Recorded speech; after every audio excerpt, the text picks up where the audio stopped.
ಎಲ್ಲರಿಗೂ ನಮಸ್ಕಾರ. ಎಲ್ಲ ವಿಲೇಜ್ ಅಕೌಂಟೆಂಟ್ಗಳ ಗಮನಕ್ಕೆ ಮಾನ್ಯ ಉಪವಿಭಾಗಾಧಿಕಾರಿಗಳ ಆದೇಶದಂತೆ ನಾಳೆ 6:30ಗೆ ತಾವೆಲ್ಲರೂ ಇರಬೇಕು. ನಾನು 7:30ಗೆ ರಿಪೋರ್ಟು ಸಬ್ಮಿಟ್ ಮಾಡ್ತಾ ಇದ್ದೀನಿ. ಎಲ್ಲ ವಿಲೇಜ್ ಅಕೌಂಟೆಂಟ್ಸು, BLOಸು, ಡಿಸ್ಟ್ರಿಕ್ಟ್ ಲೆವೆಲ್ ಆಫೀಸರ್ಸು ಎಲ್ಲರೂ ಇದ್ದಾರೆ ಅಂತ ನಾವು ಸರ್ಟಿಫೈ ಮಾಡಬೇಕಾಗುತ್ತೆ, ನಾವು ಮತ್ತು AC ಮೇಡಮ್ ಅವರು. ಆದ್ದರಿಂದ ತಾವೆಲ್ಲರೂ ಫೀಲ್ಡಲ್ಲಿರಿ. ಮತ್ತು ಇನ್ನೊಂದೇನು ನಿಮಗೆ ವಿಚಾರ ಅಂತಂದರೆ, ಸರ್ಪ್ರೈಸ್ ವಿಸಿಟು AC ಮೇಡಮ್ ಅವರು, TC ಮೇಡಮ್ ಅವರು ಅಥವಾ ನಾವು ಮತ್ತು ಡಿಸ್ಟ್ರಿಕ್ಟ್ ಲೆವೆಲ್ ಆಫೀಸರ್ಸ್ ಯಾರು ಡೆಸಿಗ್ನೇಟೆಡ್ ಮಾಡಿದ್ದಾರೆ ಅವರು ಎಲ್ಲ ಬರ್ತಾ ಇರೋದ್ರಿಂದ ತಮಗೆಲ್ಲರೂ ಸರ್ಪ್ರೈಸ್ ವಿಸಿಟ್ ಇರುತ್ತೆ. ತಾವು BLOಸ್ಗೆಲ್ಲ ಕಮ್ಯುನಿಕೇಟ್ ಮಾಡಿ. ಸೊ ತಾವು ಫೀಲ್ಡಲ್ಲಿರಿ. ಇಲ್ಲಿ ಯಾರು ಫೀಲ್ಡಲ್ಲಿ ಇಲ್ಲ ಅಂತ ತಮಗೆ, ಯಾಕೆಂದರೆ ಆಲ್ರೆಡಿ ನಿಮಗೆಲ್ಲ ಮಾಹಿತಿ ಕೊಟ್ಟಿದ್ದೀವಿ ನಾವು. ಫೀಲ್ಡಲ್ಲಿ ಇಲ್ಲ ಅಂತಲೇ ನಾನು ಏನಿಲ್ಲ ರಿಪೋರ್ಟ್ ಮಾಡ್ತೀನಿ ಅಷ್ಟೇ ಹೈಯರ್ ಆಫೀಸರ್ಸ್ಗೆ. And it will be reviewed very very seriously. Thank you. Please pass this messages to the concerned BLO ಅವ್ರ ಜೊತೆ ಮಾತಾಡಿ ಅವ್ರಿಗೆ ಇದ್ರ ಬಗ್ಗೆ ಮಾಹಿತಿ ಕೊಡಿ.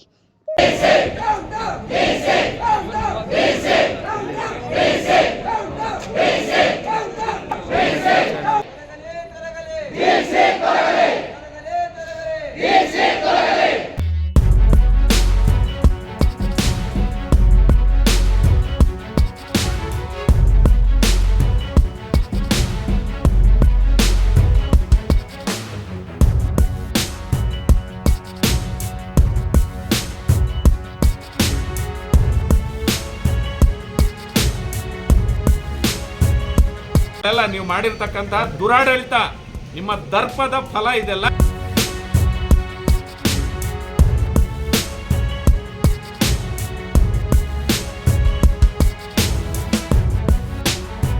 ವೀಕ್ಷಕರೇ, ನಿನ್ನೆ ಅಪಘಾತದಲ್ಲಿ ಮೃತಪಟ್ಟ ಗೂಳೂರು ಸರ್ಕಲ್ VA ಭುವನ ಪ್ರಕರಣಕ್ಕೆ ಸಂಬಂಧಿಸಿದಂತೆ ರಾತ್ರೋರಾತ್ರಿ ಆಕೆಯ ಗ್ರಾಮ ಟಿ ಬೇಗೂರಿಗೆ ಶವ ಕಳಿಸಿ ಕಂದಾಯ ಹಾಗೂ ಪಂಚಾಯತ್ ಇಲಾಖೆಯ ಸಿಬ್ಬಂದಿ ಆಕ್ರೋಶ ಕಡಿಮೆ ಮಾಡಿ ಘಟನೆ ತಣ್ಣಗಾಗಿಸಲು ಜಿಲ್ಲಾಡಳಿತ ನಡೆಸಿದ ಯತ್ನಕ್ಕೆ ಫಲ ಸಿಗಲಿಲ್ಲ. ರಾತ್ರಿ ಇಡೀ ಜಿಲ್ಲಾಧಿಕಾರಿ ಕಚೇರಿ ಬಳಿ ಮೃತ ಭುವನ ಫೋಟೋ ಇಟ್ಟು ನ್ಯಾಯಕ್ಕಾಗಿ ಹಗಲಿರುಳು ಹೋರಾಟ ನಡೆಸಿರುವ ಸಿಬ್ಬಂದಿ ಸಂಬಂಧಪಟ್ಟವರ ವಿರುದ್ಧ ಕ್ರಮವಾಗದ ಹೊರತು ಇಲ್ಲಿಂದ ಕದಲುವ ಮಾತೇ ಇಲ್ಲ ಎನ್ನುವ ಬಿಗಿಪಟ್ಟು ಹಿಡಿದು ಕುಳಿತಿದ್ದಾರೆ.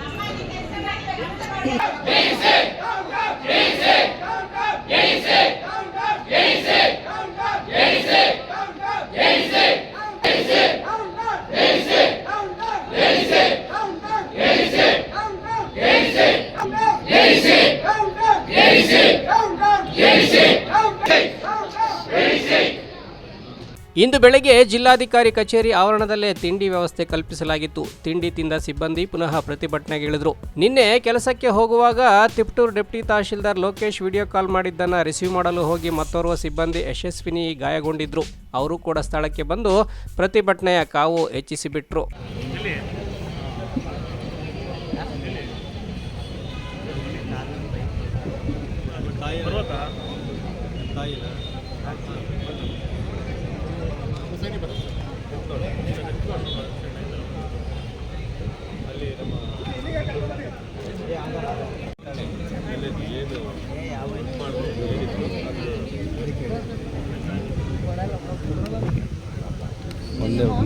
ಎವ್ರಿಡೇ ಮೀಟಿಂಗ್ ಇದ್ದೇ ಇರುತ್ತೆ ಸರ್. ಅದು ಹೆವಿ ಟಾರ್ಚರ್ ಆಗ್ತಿದೆ ಸರ್. ನಮಗೆ ನಿಜವಾಗ್ಲೂ ಮಾಡೋಕ್ಕಾಗ್ತಾ ಇಲ್ಲ ಅಂತ ಹೇಳಿ. ಅಲ್ಲ, ನಿಮ್ಗೆ ಏನಾಯ್ತು? ನಾನು ಮಾಮೂಲಿ ಮೀಟಿಂಗ್ ಮುಗಿಸ್ಕೊಂಡು ಆಫೀಸ್ಗೆ ಇದು ಸರ್ಕಲಿಗೆ ಹೋಗ್ತಾ ಇದ್ದೆ SRಗೆ ಅಂತ ಹೇಳ್ಬಿಟ್ಟು. ನಮ್ಮಲ್ಲಿ ನನಗೆ 3 PS ಬರುತ್ತೆ. ಸರ್ ಗಾಡಿ ಯಾರ್ದು ಇದು? ಮಾರ್ನಿಂಗ್ ಟೈಮೇ ಮಾಡಬೇಕು. ಸೊ ಹಂಗೆ ಹೇಳಿ ನಮ್ಮನ್ನು ಟ್ಯಾಗ್ ಮಾಡಿ ಬಿಟ್ಟಿದ್ರು. ಯಶಸ್ವಿನಿ ಕೂಡ ಕೆಲಸದೊತ್ತಡ ಜಾಸ್ತಿಯಾಗಿ ಈ ಅಪಘಾತವಾಗಿದ್ದು ನಮ್ಮ ಬದುಕಿಗೆ ಜೀವಕ್ಕೆ ರಕ್ಷಣೆ ಬೇಕಿದೆ, ಅನವಶ್ಯಕ ಕೆಲಸದ ಹೊರೆ ಕಮ್ಮಿ ಮಾಡಬೇಕು ಎಂದರು.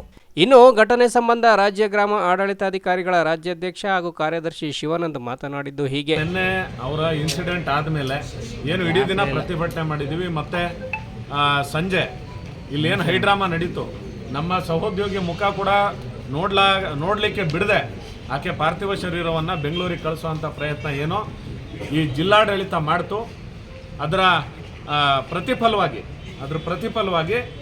ಇಷ್ಟ ಆಕ್ರೋಶ ಇವತ್ತು ಕೂಡ ಮತ್ತೆ ಭುಗ್ಲೆದ್ದಿದೆ ಅಂತ ಹೇಳೋದಕ್ಕೆ ನಾನು ಇಚ್ಛೆಪಡ್ತೀನಿ. ಕಡೆಯ ಪಕ್ಷ ನಮ್ಮ ಜೊತೆಲಿ ಕೆಲಸ ಮಾಡ್ತಿದ್ದ ನನ್ನ ಸಹೋದ್ಯೋಗಿ ತೀರ್ಕೊಂಡ್ರೆ ನಾನು ಅವರ ಅಂತಿಮ ಸಂಸ್ಕಾರ ಪಡೆಯುವಷ್ಟು ಇದು ನಮಗೆ ಅವರು ಕಲ್ಪಿಸ್ಕೊಡದೇ ಇದ್ದಿದ್ದು ಎಲ್ಲೋ ಒಂದು ಕಡೆ ಇವರು ಮಾನವೀಯತೆ ಇಲ್ಲದ ಅಧಿಕಾರಿಗಳು ಅಂಥೇಳಿ ನಮಗೆ ಗೊತ್ತಾಗಿದೆ. ಹಾಗಾಗಿ ಆ ಘಟನೆ ನಮ್ಮೆಲ್ಲರಿಗೂ ನೋವು ಉಂಟು ಮಾಡಿದೆ. ನಿನ್ನೆ ಒಂದೇ ದಿನ ಮೊನ್ನೆ ರಾತ್ರಿ ಬಳ್ಳಾರಿನಲ್ಲಿ ಒಂದು ಇನ್ಸಿಡೆಂಟ್ ಆಗಿದೆ. ಅವ್ರ ಫೋಟೋ ನಿಮಗೆ ಕೊಡ್ತೀನಿ. ಮುಖ, ಕೈ, ಕಾಲು ಎಲ್ಲ ಕಿತ್ತೋಗಿದೆ. ಅವ್ನ ಗಾಡಿಯಿಂದ ಬಿದ್ದು ರಾತ್ರಿ ಬಿದ್ದಿರೋದು. ಅವನನ್ನು ಎಷ್ಟು ಗಂಟೆಗೆ ಇವರೆಲ್ಲರೂ ಏನು ಒತ್ತಡ ಹಾಕಿದ್ರು ಅಂತ ನಾವು ಮಾಹಿತಿ ತಗೊಳ್ತಾ ಇದ್ದೀವಿ. ಬಿದ್ದು ಮುಖ, ಕೈ, ಕಾಲೆಲ್ಲ ಕಿತ್ತೋಗಿದೆ. ಇವರು ಮೊನ್ನೆ ಸಂಜೆ ಮಾಡಿ ಸಭೆಯಲ್ಲಿ ಬೆಳಗ್ಗಿನ ಜಾವ 6 ಗಂಟೆಗೆ ನೀವು ಹೋಗಬೇಕು ಅಂತ ಹೇಳಿದ್ರ ಮೇಲೆ ನೋಡಿ, ಈ ಜಿಲ್ಲಾಧಿಕಾರಿಗಳು ಕೊಟ್ಟ ಆದೇಶದ ಮೇರೆಗೆ ಇವ್ರು ಹೋಗಿದ್ದಾರೆ. ಯಾರು? ಭುವನ ಹೋಗಿದ್ದಾರೆ. ಭುವನ ಹೋಗಿ ಈ ಇನ್ಸಿಡೆಂಟ್ ಆಗಿ ಅಷ್ಟು ದೊಡ್ಡ ಅನಾಹುತ ಆಗಿ ಅವರು ಪ್ರಾಣ ಕೈ ಚೆಲ್ಲಿದ್ದಾರೆ. ಇವರು ತಿಪ್ಟೂರು ತಾಲೂಕಿಂದ ಬಂದಿರತಕ್ಕಂಥವ್ರು. ಇದು ಒಂದು ಪ್ರಕರಣ ನಿನ್ನೆದಾದ್ರೆ ಅವ್ರಿಗೆ ಬರ್ಲಿಕ್ಕೆ ಸಾಧ್ಯ ಆಗಿಲ್ಲ. ಇವತ್ತು ಬಂದು ಇಲ್ಲಿ ಕೂತಿದ್ದಾರೆ. ನನಗಾದ ಅನ್ಯಾಯ ನಮ್ಮವ್ರಿಗೆ ಆಗಬಾರ್ದು ಅಂತ ಹೇಳಿ ಸ್ಥಿತಿಲಿ ಕೂಡ ಬಂದಿವತ್ತು ಇಲ್ಲಿ ಜಾಯ್ನ್ ಆಗಿದ್ದಾರೆ. ಅವ್ರ ಪೋಷಕರು ಸಹಿತ ಬಂದಿದ್ದಾರೆ. ಇಲ್ಲಿ ಇಷ್ಟಕ್ಕೆಲ್ಲ ಕಾರಣ ಆದಂತಹ ತುಮಕೂರಿನ ತಹಸೀಲ್ದಾರ್ ಅಲ್ಲಿ ಹೋಗಿ ನಾಟಕ ಮಾಡ್ತಾ ಇದ್ದಾರೆ ನೆಲಮಂಗಲದಲ್ಲಿ. ನಮ್ಮ ಮನೆ ಮಗಳು ಅಂತೆ ಬೆಳಗ್ಗೆ ಕೇಳಿಸ್ಕೊಂಡಿದ್ದೀನಿ. ಆಕೆ ಸಾವಿಗೆ ಕಾರಣ ಅವರೇ ಕೊಲೆಗಡಕಿ. ಅವರು ಅಲ್ಲಿ ಹೋಗಿ ನಾಟಕ ಮಾಡ್ತಾ ಇದ್ದಾರೆ. ಅವ್ರ ಕುಟುಂಬದವ್ರ ಜೊತೆಗೆ ನಾಟಕ ಮಾಡ್ತಾ ಇದ್ದಾರೆ. ನಾವೇನೋ ಬಾರಿ ನಿಮ್ಮ ಜೊತೆಗಿದ್ದೀವಿ, ನಾವು ಯಾರು ಕೂಡ ಇವಕ್ಕೆ ಸಾವಿಗೆ ಕಾರಣ ಅಲ್ಲ ಅನ್ನೋ ಥರದಲ್ಲಿ ಅಲ್ಲಿ ನಾಟಕ ಮಾಡ್ತಾ ಇದ್ದಾರೆ. ಈ ನಾಟಕ ಬಂದ್ ಮಾಡಬೇಕು. ತಹಸೀಲ್ದಾರ್ ಅವರೇ, ನೀವು ಬರ್ಬೇಕು ಇಲ್ಲಿಗೆ. ನೀವು ಬಂದು ಇಲ್ಲಿದ್ದಾರೆ, ನಿಮ್ಮ ಕೈ ಕೆಳಗೆ ಕೆಲಸ ಮಾಡಿರೋಂಥ ಎಲ್ಲ ಅಧಿಕಾರಿಗಳು ಇದ್ದಾರೆ. ನಿಮ್ಮ ನಾಟಕ ನಾವು ನೋಡ್ತಾ ಇದ್ದೀವಿ. ಇಲ್ಲಿಗೆ ಬಂದು ಉತ್ತರ ಕೊಡಬೇಕು. ತಿಪ್ಟೂರು ತಹಸೀಲ್ದಾರ್ ಇವ್ರ ಮೇಲೆ ಒತ್ತಡ ಹಾಕಿರೋದು. ತಿಪ್ಟೂರು ತಹಸೀಲ್ದಾರ್ ಅವರ ಒತ್ತಡಕ್ಕೆ ಈ ಕೆಲಸ ಆಗಿದೆ. ಹಾಗಾಗಿ ಆ ಉಪ ತಹಸೀಲ್ದಾರ್ ಯಾರೋ ಲೋಕೇಶ್ ಅಂತೆ, ಅವರು ಸಹಿತ ವಿಡಿಯೋ ಕಾಲ್ ಮಾಡೋದು, ಗ್ರೂಪ್ ಚಾಟ್ ಮಾಡೋದು, ಪ್ರತಿ ಕ್ಷಣ ಪ್ರತಿ ದಿನ ಅವ್ರಿಗೆ each and every moment minute to minute ಕೊಡ್ಬೇಕೇನ್ರಿ ನಿಮಗೆಲ್ಲ? ಮಿನಿಟ್ ಟು ಮಿನಿಟ್ ಯಾರ್ಯಾರು ಎಲ್ಲೆಲ್ಲಿ ಕೆಲಸ ಮಾಡ್ತಾ ಇದ್ದಾರೆ ಅಂತ ನಿಮಗೆಲ್ಲ ಅಪ್ಡೇಟ್ ಮಾಡಬೇಕು. ಅಂಥ ತುರ್ತು ಈ ನೌಕರಿನಲ್ಲಿ ಏನಿತ್ತು ಅಂತ ಹೇಳಿ ನೀವು ಬಂದು ಹೇಳಿ. ಅಲ್ಲಿವರೆಗೂ ಕೂಡ ಇರ್ತೀವಿ ಇಲ್ಲಿ. ಇದೊಂದೇ ಘಟನೆ ಅಲ್ಲ, ಈ ಥರದ್ದು ಈ ಜಿಲ್ಲೆನಲ್ಲಿ ಏನೇನಾಗಿದೆ, ನೀವು ನಿರಂತರವಾಗಿ 2-3 ವರ್ಷದಲ್ಲಿ ನೀವು ಮಾಡಿರೋ ಶೋಷಣೆಯ ಪ್ರತಿಫಲ ಇದೆಲ್ಲ.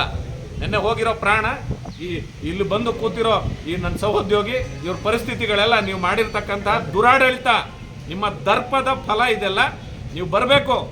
ಮಾನ್ಯ ಉಪಮುಖ್ಯಮಂತ್ರಿಗಳು ಬರಬೇಕು. ಸರ್, ನಿಮ್ಮ ಜಿಲ್ಲೆನಲ್ಲಿ ಇಷ್ಟು ಅನ್ಯಾಯ ನಡೀತಾ ಇದೆ, ತಾವು ಎಲ್ಲಿದ್ರು ಬರಬೇಕು ಸರ್. ಇವತ್ತು ಬಂದು ನಿಮ್ಮದೇ ಜಿಲ್ಲೆನಲ್ಲಾಗಿರೋ ಈ ದುರಾಡಳಿತಕ್ಕೆ ಉತ್ತರ ಕೊಟ್ಟು ನಮಗೆ ನ್ಯಾಯ ಕೊಡಿಸ್ಬೇಕು.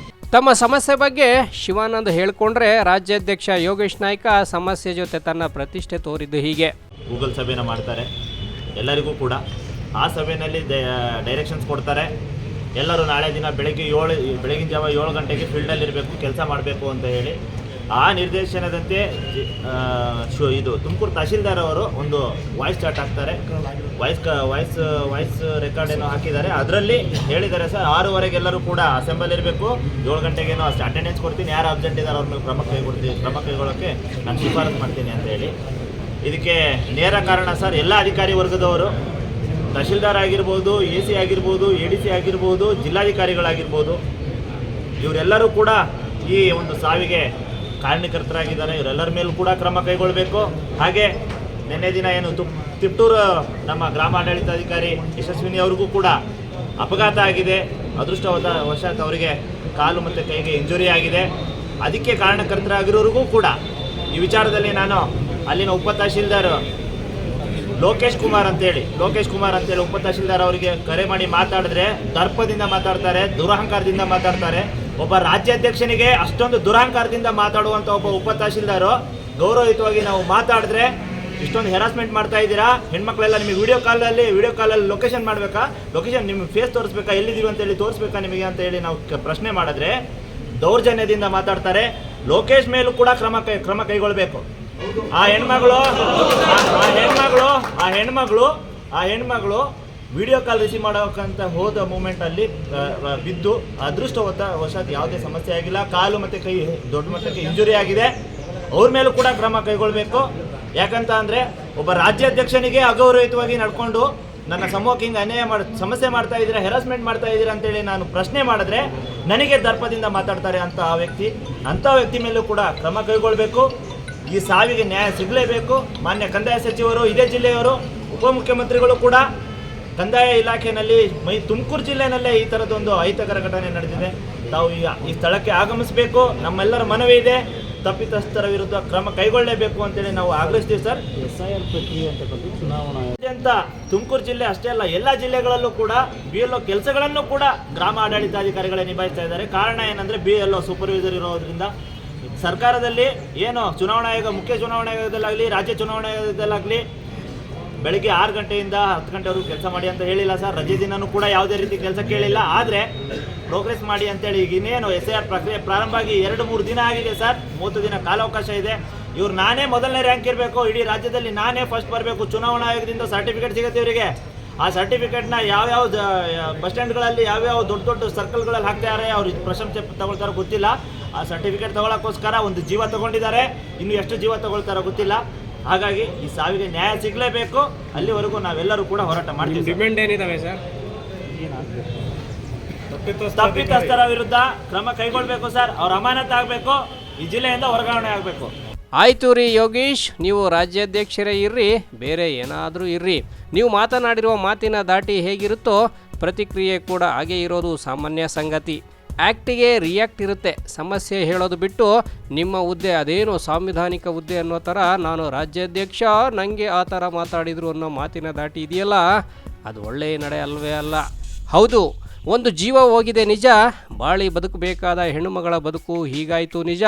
ಹಾಗಂತ ಸ್ಥಳಕ್ಕೆ ತಹಶೀಲ್ದಾರ್ ಬರಲಿ, ಅವ್ರ ಮೇಲೆ ಕ್ರಮ ಆಗಲಿ, ಡೌನ್ DC ತೊಲಗಲಿ DC ತೊಲಗಲಿ ಅಂತ ಕ್ಯಾಮ್ರಾ ಮುಂದೆ ಬೊಬ್ಬೆ ಹೊಡೆಯುವ ನೀವೆಲ್ಲ ಅವರನ್ನು ಕಂಡಾಕ್ಷಣ ಗಪ್ ಚುಪ್ ಆಗ್ತೀರಾ? ಅದು ಯಾಕೆ? ನಿಮ್ಮ ಸಮಸ್ಯೆ ಬಗ್ಗೆ CM DCM ಎಲ್ಲರೂ ಗಮನ ಹರಿಸ್ತೀವಿ, ಮುಂದೆ ಅನಾಹುತಗಳಾಗದಂತೆ ಅಗತ್ಯ ಕ್ರಮ ವಹಿಸ್ತೀವಿ ಅಂದರೂ ಇಷ್ಟೊಂದು ರಂಪಾಟ ಯಾಕೆ? ಸರ್ಕಾರ ಹಾಗೂ ನಿಮ್ಮ ನಡುವಿನ ಬಾಂಧವ್ಯ ಇಲ್ಲಿಗೆ ಮುಗಿದು ಬಿಡುತ್ತಾ? ಜನಸೇವೆ ಮಾಡಬೇಕಾದ ಮಂದಿ ಹೀಗೆ ಒಬ್ಬರ ಮೇಲೊಬ್ಬರು ಕೆಸರೆರಚಾಟ ಮಾಡ್ಕೊಂಡು ಕೂತ್ರೆ ಆಡಳಿತ ಯಂತ್ರದ ಕಥೆಯೇನು? ಜನಸಾಮಾನ್ಯರ ಪಾಡೇನು? ಎಲ್ಲ ಸಮಸ್ಯೆಗೂ ಪರಿಹಾರ ಇದ್ದೇ ಇರುತ್ತೆ. DC ರಾಜಕಾರಣಿಗಳು ನೀವು ಸೇರಿದಂತೆ ಎಲ್ಲರೂ ಒಣ ಪ್ರತಿಷ್ಠೆಗಳನ್ನು ಬಿಟ್ಟಾಗ ಮಾತ್ರ, ಇಲ್ಲಾಂದರೆ ಬಿಕ್ಕಟ್ಟು ಉಲ್ಬಣಗೊಂಡು ಜನ ರೊಚ್ಚಿಗೇಳ್ತಾರಷ್ಟೇ. ಕೊನೆ ಮಾತು, ಇದೇ DC ಪರ ಈ ಹಿಂದೆ ವಿ ಸ್ಟ್ಯಾಂಡ್ ವಿತ್ DC ಅಂತ ವಕಾಲತ್ ವಹಿಸಿದ ಮಂದಿ ನೀವೇ ತಾನೇ. ಜೊತೆಗೆ ಈಗ ಹೊಸ ಪರಂಪರೆ ಹುಟ್ಟು ಹಾಕಿದ್ದೀರಾ. ಬೇರೆಯವರು ಪ್ರತಿಭಟನೆ ನಡೆಸಿದರೆ DC ಕಚೇರಿವರೆಗೆ ಎತ್ತಿ ಹಾಕಿಸ್ತೀರಾ. ಪ್ರತಿಭಟನೆ ನಡೆಸಲು ಅನುಮತಿ ಪಡೆಯಿರಿ ಅಂತ ಶರ ಬರೀತೀರಾ. ನಿನ್ನೆಯಿಂದ ಕಚೇರಿಯ ಆವರಣದಲ್ಲೇ ಸಾರ್ವಜನಿಕ ಕೆಲಸ ಕಾರ್ಯ ಬಿಟ್ಟು ಕಚೇರಿ ಬಾಗಿಲಲ್ಲಿ ಕುಳಿತು ಹೋರಾಟ ಮಾಡಲು ಅವಕಾಶ ಕಲ್ಪಿಸಿದ್ದೀರಾ DC ಅವರೇ. ಕಾನೂನು ಎಲ್ರಿಗೂ ಒಂದೇ ಅಲ್ವೇನ್ರಿ?